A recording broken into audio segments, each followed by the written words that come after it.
नानक देव जी का जन्म एक हिंदू परिवार में हुआ था।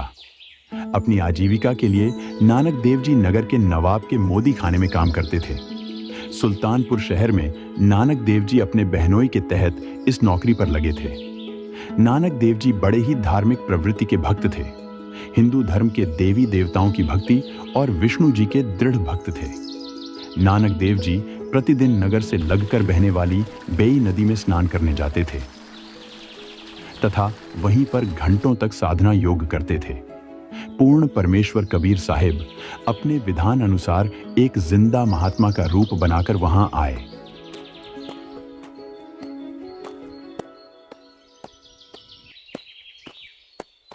प्रणाम हो भक्त जी। भक्त जी, आप मुझे बड़े ही धार्मिक और दृढ़ भक्त लगते हो। निश्चय ही आपके पास मोक्ष प्राप्ति के मंत्र भी होंगे। हे भक्त जी, कृपया मुझे भी आपकी परम भक्ति बताइए। मैं बहुत भटक लिया हूं। क्यों नहीं भक्त, आओ बैठो। भक्त, आप कहां से हो? क्या आपने कोई गुरु धारण कर रखा है? मैं काशी से हूं। कबीर मेरा नाम है। धानक जुलाहे का कर्म करता हूं। मैंने गुरु तो बना रखा है, लेकिन उनसे मेरा संशय दूर नहीं हुआ। अब किसी अच्छे गुरु की तलाश में हूं। भक्त, मुझे अपना गुरु बनाओ, फिर मैं आपके सारे संशय दूर कर दूंगा। अच्छा जी, मुझे अपना शिष्य ही जाने महात्मा। हाँ, अब सुनो। इस संपूर्ण सृष्टि पर हमारे 3 देवताओं का ही पूर्ण आधिपत्य है। ये त्रिदेव श्री ब्रह्मा जी, श्री शिव जी तथा सर्वोपरि देव श्री विष्णु जी अजर अमर है। इनका कभी जन्म नहीं होता। इसी त्रिगुण माया से सर्व सृष्टि विद्यमान है। भक्त ओम नाम का जाप किया करो और श्री हरि विष्णु जी को इष्ट मानकर स्वर्ग प्राप्ति की इच्छा रखा करो। यही उपदेश पवित्र श्रीमद् भगवत गीता में दिया गया है, जो कि स्वयं परमेश्वर विष्णु जी यानी श्री कृष्ण जी ने दिया है। महात्मा जी, मेरी कुछ और शंकाएं भी है। आप कह रहे हो कि ये त्रिदेव अजर अमर है, लेकिन मैंने अपने पूर्व गुरु से गीता जी में ही पढ़ा था कि आपके श्री कृष्ण जी अध्याय 2 के श्लोक 12 में, अध्याय 4 के श्लोक 5 और 9 में तथा अध्याय 10 के श्लोक 2 में स्वयं कह रहे हैं कि अर्जुन, तेरे और मेरे बहुत से जन्म हो चुके हैं और आगे भी होते रहेंगे। वही अध्याय 7 के श्लोक 14-15 में कहा है कि इस त्रिगुण माया को पूजने वाले राक्षस स्वभाव के दूषित तथा मनुष्यों में नीच मूर्ख लोग मेरी भक्ति नहीं करते।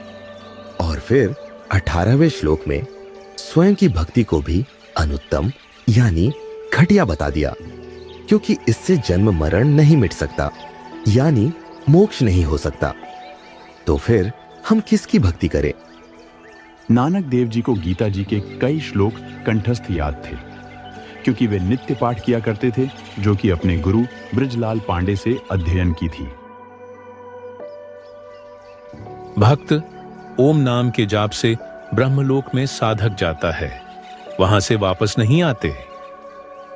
लेकिन गीता जी के अध्याय 8 के श्लोक 16 में कहा है कि ब्रह्मलोक तथा स्वर्गलोक तो सभी नाश में आते हैं, फिर हम कहाँ जाएंगे?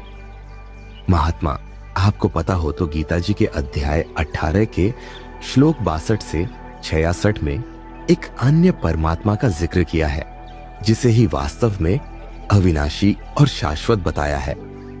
उसका लोक भी अविनाशी है, अन्य कोई नहीं है।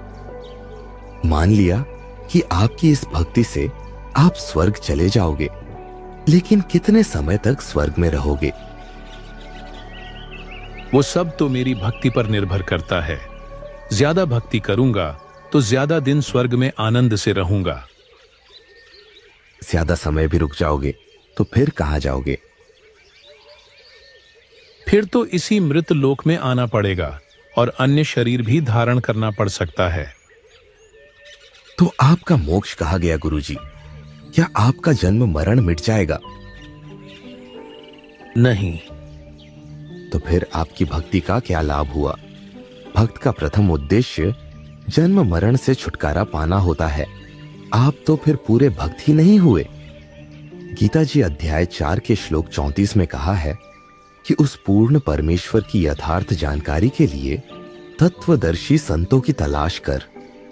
महात्मा जी, क्या आपको वह तत्वदर्शी संत मिल चुके हैं? नहीं, मुझे कोई तत्वदर्शी संत नहीं मिला, लेकिन मेरे गुरु पूर्ण है। उन्होंने मुझे बहुत अच्छा मार्ग बताया है। नहीं भक्त जी, आपके गुरु पूर्ण नहीं है। उन्हें गीता जी का यथार्थ ज्ञान नहीं है। वो तत्वदर्शी संत में हूं, काशी में रहता हूं और धानक जुलाहो की गली में रहता हूं। मुझे गीता जी के अनुसार अध्याय 15 के श्लोक 17 वाले उत्तम पुरुष की यथार्थ जानकारी है। आप मुझे गुरु बनाइए। नहीं, आप सब झूठ बोल रहे हो। आप कोई संत नहीं हो सकते। अगर ऐसा ही कोई ज्ञान होता तो आज तक किसी ने बताया क्यों नहीं? मैंने आज पहली बार ऐसी मनगढ़ंत बातें सुनी हैं। परमेश्वर कबीर साहिब जी नानक देव जी की अरुचि देखकर वहां से चले गए, लेकिन नानक जी को अंदर से निचोड़कर रख दिया। बाहर ऐसा दिखावा नहीं किया।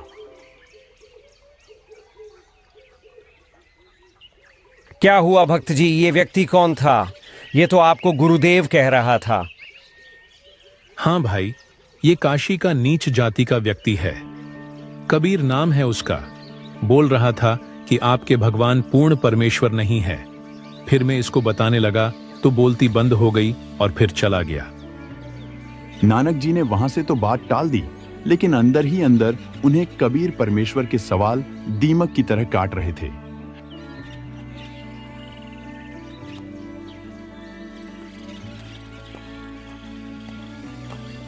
घर जाकर नानक देव जी ने पूरी गीता जी से मिलान किया। सब कुछ सत्य था जो कि जिंदा महात्मा रूपी कबीर साहिब जी ने बताया था। वहीं नानक देव जी की बेचैनी तो बढ़ गई, लेकिन एक तरफ से खुश भी थे। आखिर क्यों नानक देव जी के साथ दोनों स्थिति साथ बनी, इसके लिए देखिए दूसरा भाग। ये अनमोल ज्ञान जगत गुरु तत्वदर्शी संत रामपाल जी महाराज के सत्संगों का अंश मात्र है। संपूर्ण आध्यात्मिक ज्ञान के लिए सुनिए संत रामपाल जी महाराज के मंगल प्रवचन।